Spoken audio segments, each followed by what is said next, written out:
Welcome. I'm Clare Moody, Avon and Somerset Police and Crime Commissioner.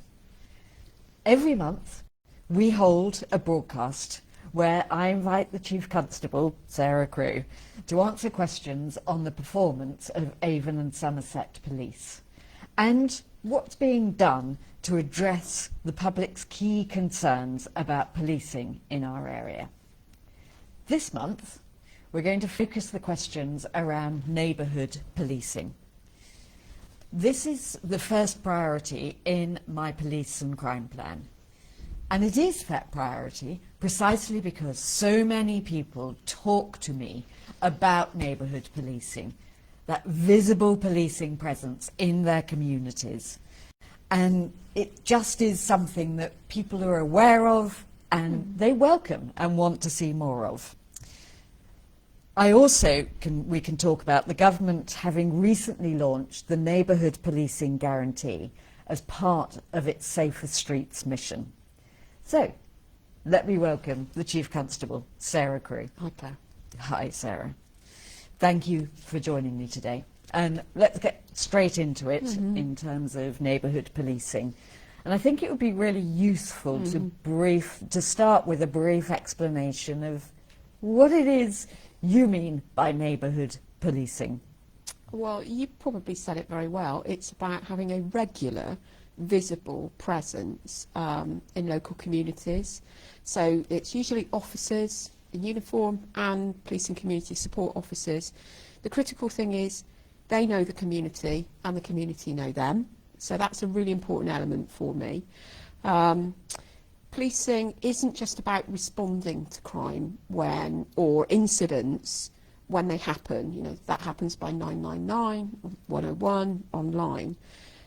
But neighbourhood policing acts by preventing that crime, those incidents happening in the first place, by spotting problems early, by spotting risks, I think, by building trust in communities. Now that might mean because they are intervening early in antisocial behaviour before it becomes crime. It could be supporting vulnerable people in communities who could be at risk, or simply, and we've seen that here this time last year, in helping to calm tensions in communities.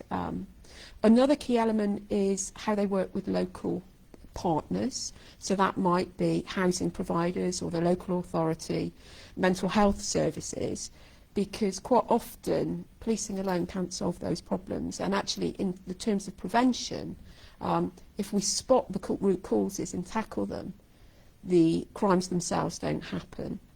I think one of the effects of neighbourhood policing when it's done well is that people feel that they can trust the police. And when people feel that they can trust the police, they're more likely to report things that have happened, which we can deal with, or to speak up, to tell us things that might be happening, so that we can actually come in and help solve those problems. So in short, it's, as you said, it's about visible presence, it's about being local, it's been about being connected. And I think probably it's at the heart of the British policing model. It's about how public confidence in policing grows. And it is, as you have accurately described, that connection of policing into the communities, that being alongside people, so that it isn't just blue flashing lights going past. It's the relationship that is built in those communities. And you touched on this, the founding principle of policing in the UK, that is so important and distinctive about British policing. Absolutely. So we also know that there is the government's commitment to the national commitment to the neighbourhood policing guarantee. And what's that going to deliver for us in Avon and Somerset? So there are a number of commitments, but if I kind of try and make them real for people. So every community should have a named, visible officer who they know, and that officer should be focused on local priorities and be accountable to the local community for dealing with those local priorities. So in real terms, this year we've received an investment of 4.6 million in funding. Yeah. That equates to 70 new officers, and we have started the process of recruiting new officers. So long term, that means additional officers for Avon and Somerset Police. But we wanted to see an effect early, and so what we've done is we've redeployed existing experienced officers, you know, with frontline experience, but also proactive policing skills into our neighbourhoods. So we have 8 local policing areas in Avon and Somerset. So we have 8 what we call neighbourhood tasking teams to supplement our existing neighbourhood teams, and they're already starting to have an impact and an effect. So I can turn to the South Bristol team, because I've been to South Bristol and I've heard from local community members that they've seen the effect.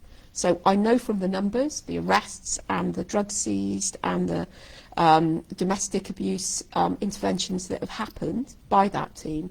But what really matters to me is what I hear from the communities, and they have seen and they felt the difference. So in total for us, that's, as I said, 8 teams, that's 8 sergeants and 72 officers redeployed into neighbourhood policing, and they're there now.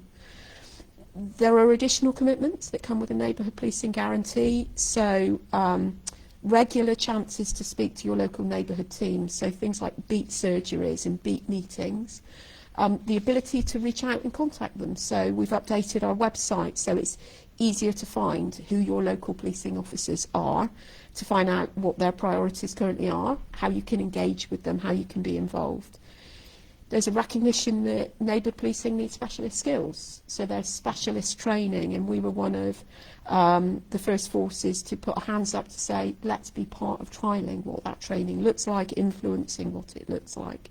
And so we already have a good number of staff that are well advanced in their training programme. There's also a commitment that most of the time of people in neighbourhood policing is spent in the community, in the neighbourhoods, and not pulled away doing other things. And we're developing our ways of actually monitoring that so we can prove it. So that most of the time of our neighbourhood teams, it's in their local communities. That's really useful sort of detail around how we're benefiting from that national policing guarantee, neighbourhood policing guarantee in our communities. And I think there was a really interesting use of the funding for new officers, with bringing in experienced officers, but that they are focused on tasking around specific issues in communities, specific prolific offenders. Yes. So that you keep the neighbourhood police in dealing in those community issues that you talked about in your first response and your intelligence gathering, but that there is also that focused response to particular issues around retail crime, ASB and other things. Absolutely. And I mean, one of the things about Avon in Somerset, I always call it a microcosm of policing in the UK, our communities are very different. An inner city community and its issues, some will be the same, but there will be very different issues from a rural community in another part of the force area. So the value of these teams is they're focused on what are the issues for the community in the areas in which they're working. Brilliant. And you talked about South Bristol, and I saw yesterday a great Facebook post from the Taunton, Sedgemoor and West Somerset neighbourhood policing team, talking about exactly what you've been talking about, what they've been achieving in recent weeks, and it's really helpful. And it sort of comes into the question that we've had from Nigel in North Curry about neighbourhood policing. And he was also interested in the visibility in villages. So it would be really good to explore in a bit more depth about what's being done to help the visibility of our neighbourhood teams in those types of communities. Okay. Every part of our Avon and Somerset, villages, towns, cities, where there's nothing actually, has a dedicated neighbourhood policing team. And as I've said, to find out who they are, check on our website, and you'll be able to find out who the officers and the PCSOs are. And they cover, as I say, everything from inner city to rural and everything in between. As I've just said, to increase their visibility, we're increasing their strength. So each one of those our areas has been strengthened with those extra experienced officers that I've talked about. I do know that often in summertime, particularly when our demand rises, people may be, honestly, have seen as much visible presence from their neighbourhood policing teams as I would want, as they would want. But this year we're doing things slightly differently. Whilst we have those extra officers injected in, we've developed other innovations like video response to deal with our demands, so that we can make sure our officers are out on the ground much more where they need to be, so that there's more time on beat areas, there's more time dealing with local priorities, and that should translate to the public as more visibility wherever they are. Yeah. And there's sometimes people are influenced in their perception of policing by what they hear nationally. And there has been lots of discussion and concern in other parts of the country about cuts to police and community support officer numbers, whilst we've seen extra police officer numbers in other areas. It's been at the expense of other roles of police staff. That hasn't happened in the same way in Avon in Somerset. We still have over 200 PCSOs working in our communities alongside our neighbourhood policing officers, and that's something we've always been committed to, and we'll continue to be committed to our PCSO numbers as well. So in Avon in Somerset, what I can say is we will continue to see that mixed team working to its strengths across our area, whether it's a village, whether it's an inner city. And I'm really glad you mentioned the PCSOs, because we talked a lot up to now about the officer numbers, but I know how much PCSOs are valued as part of that policing team and in the areas where they are. And there was a reduction in PCSO numbers, but that is now sort of through the system, if you like. Yes. And PCSOs, some of them have gone on to become police officers. We've had vacancies, but there is also recruitment happening now. We haven't lost those skills. We're recruiting again, and even though that has happened, and frankly, for financial reasons and balancing our budgets, that happened, only to the extent that we're still in line with average numbers per area of PCSOs. So we have not dipped. We've maintained where we should be. And those sort of village communities, those rural communities, how are those neighbourhood teams going to really feel that difference as well? Well, so there's first our neighbourhood teams, which I've told a lot about, officers, PCSOs, with the extra resources, with the extra visibility created by other innovations, as I've set out, there's an expectation as much as possible that they are patrolling, they're attending local meetings, they're staying connected with parish councils. There are hundreds of parish councils across Avon and Somerset. They can't attend every meeting, but my expectation is they stay connected with the parish clerk, with residents, with schools, with businesses in local areas. On top of that, in our rural areas, we also have our rural crime team. Now, that works alongside closely our neighbourhood teams to tackle crimes and issues that uniquely affect, I think, rural ways of life. So that would be the impact of, say, hare coursing that happens in our communities, on those communities. But also real crime problems like livestock theft or damage to crops, to theft of plant, for instance, and vehicles, which can have and machinery, which can have a hugely disruptive effect on, especially for farmers, that can have a huge effect on just the viability of the farming community. So there is our neighbourhood teams, but on top of that, supplemented our rural crime team with expertise to support our neighbourhood team and those communities specifically. And now we have our neighbourhood tasking teams on top of that as well, embedded within, who were able, with those unique skills, proactive skills. What I mean by that is they have the skills to target offenders, to be very intelligence-led, to be able to carry out proactive patrols, to be able to operate largely in uniform but in plainclothes when it's justified as well, to catch criminals out, and to be really present in numbers to reassure communities. So again, I'd do a big shout out for our website. It's been updated. If you go there, you pop in your postcode, wherever you are, rural, urban, you'll be able to see who your local officers are, who your PCSOs are, how you can contact them, what priorities there are, how you can influence those priorities, and any details of upcoming events. So if you want to go and see what they're doing, please do come and engage. That's a big part of neighbourhood policing wherever it is.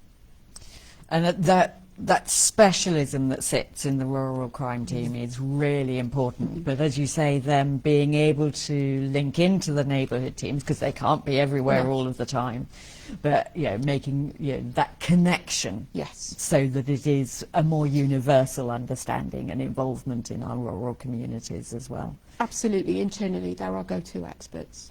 There are certain things they reserve to themselves because they are specialists at it. Absolutely, and that's important. But absolutely, they see hub and spoke. If they're the hub, the neighbourhood teams are very much their spoke.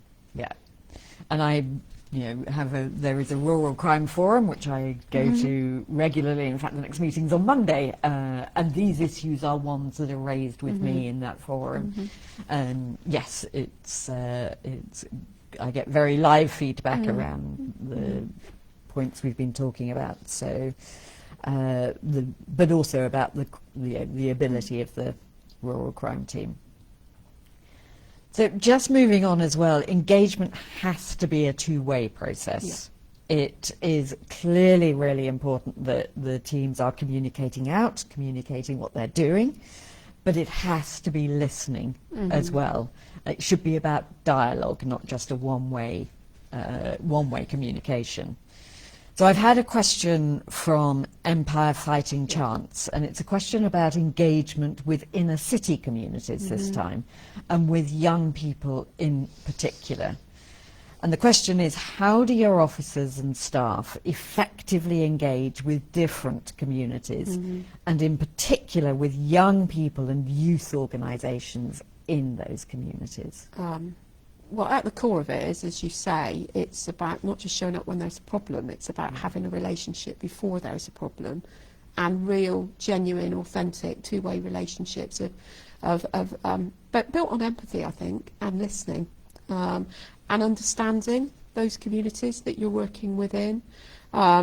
So our neighbourhood teams, wherever they are, as I've said, work hard to get out into their communities, to get to know those communities and the people within them. Now that could be through local events, and I'm thinking when we're talking inner cities like St Paul's Carnival, but really through street patrols, through regular contact into schools, with faith groups, with charities, with residents. It's whoever is there, going into shops, just talking.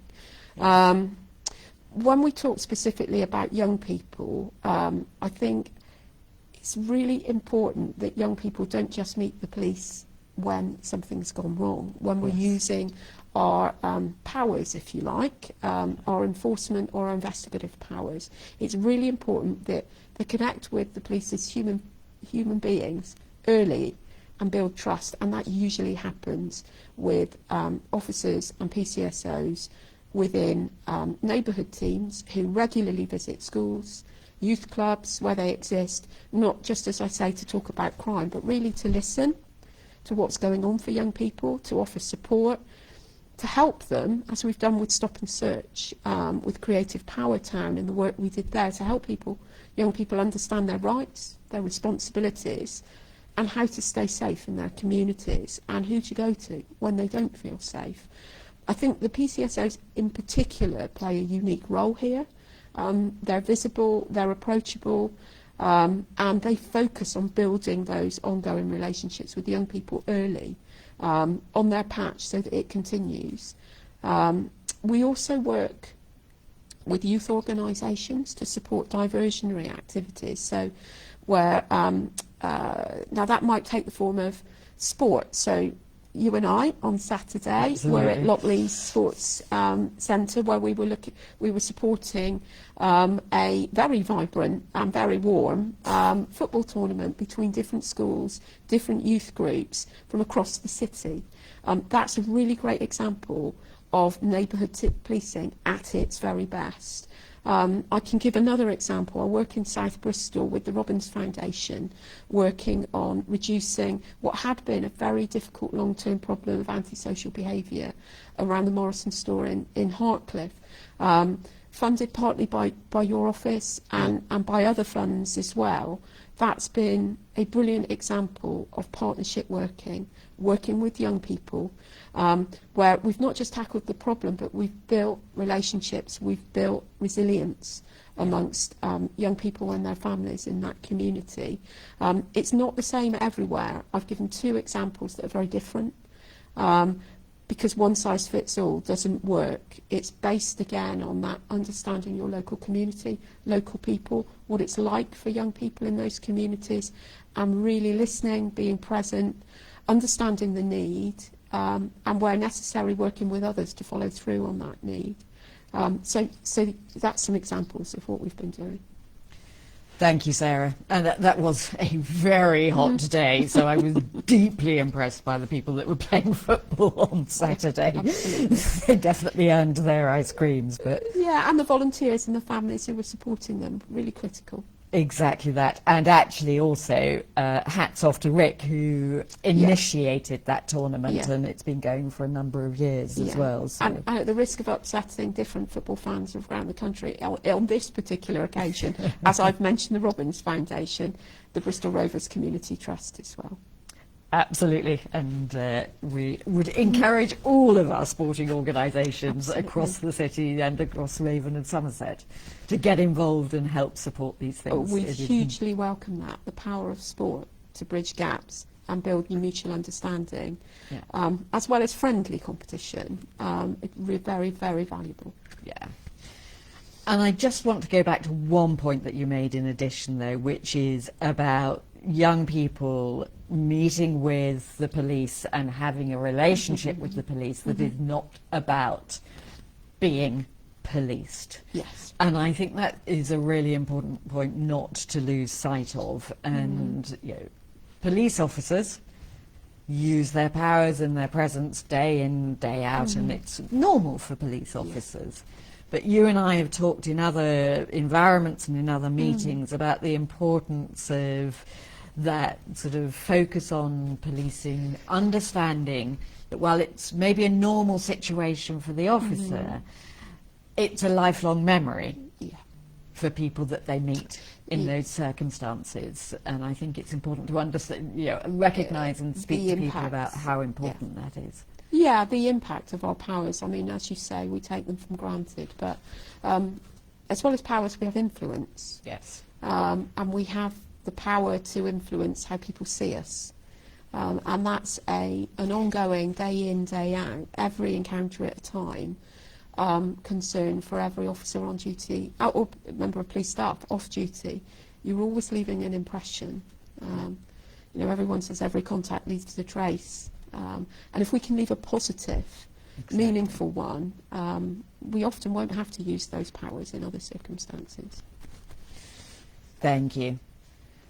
So, we are broadcasting and recording this programme in July. As we've just referenced, it has been a warm July. And for lots of people, it's summer's about being able to get outside, enjoy the weather, but for policing, it presents other problems that you are all too familiar with. This time of year sees more crimes and incidents for the police to respond to, and obviously that's not unique to Avon and Somerset. during this busy period, how do you work differently? And you've mentioned this a little bit, but do you want to talk more about how that's different this year? Yeah, absolutely. Look, in the past, people have rightly said that neighbourhood policing virtually vanishes over the summer. We've taken that really, really seriously. As you say, the summer is our busiest periods. Our demand increases, and we also have a number of different events that happen in the summer that we need to support to keep people safe. So it is a really challenging period for us. And in the past, we've had to divert people from neighbourhood policing to help with the overall demand on policing during this period. That said, it's not just about responding. We also know that when neighbourhood policing works, when it's strong, when it's still present and it's visible, solving problems, connecting with the community, it also works to prevent those issues. So having that balance of being able to respond to what is increased demand but also prevent demand that might be prevented, we've tried to do things differently this year. So what we haven't done is pulled the neighbourhood officers off of their neighbourhoods. Instead, we've made sure they stay on their patches, in their teams. What we've done instead is we've built in time, so every Wednesday, when we have most resources from across the force available, is we've asked our neighbourhood teams to focus more intensively on working alongside their response team colleagues, staying on their patch in their area, but helping out with the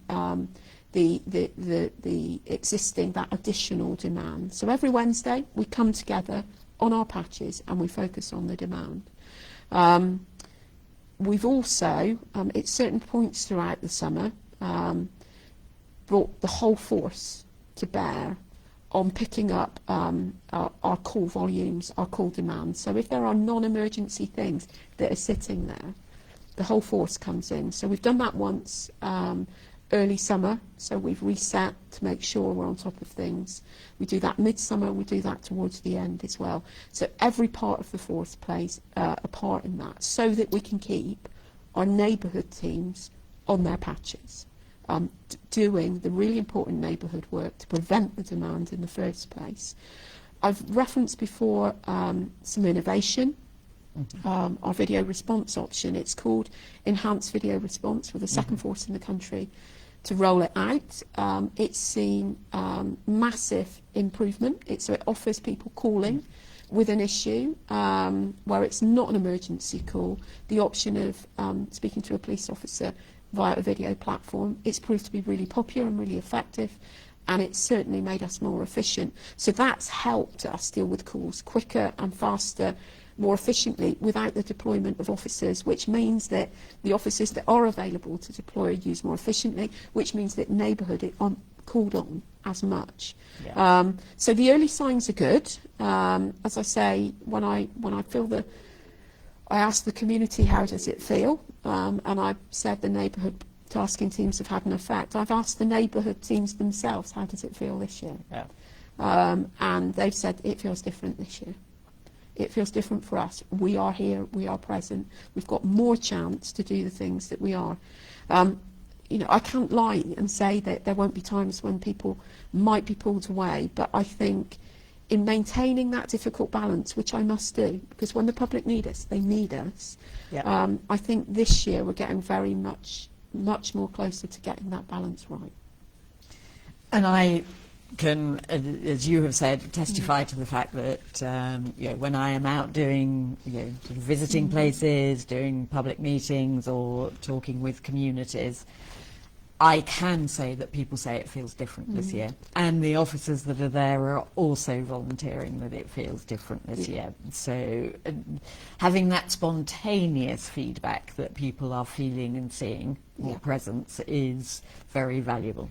As you say, there's more to do, but there has definitely been progress this year.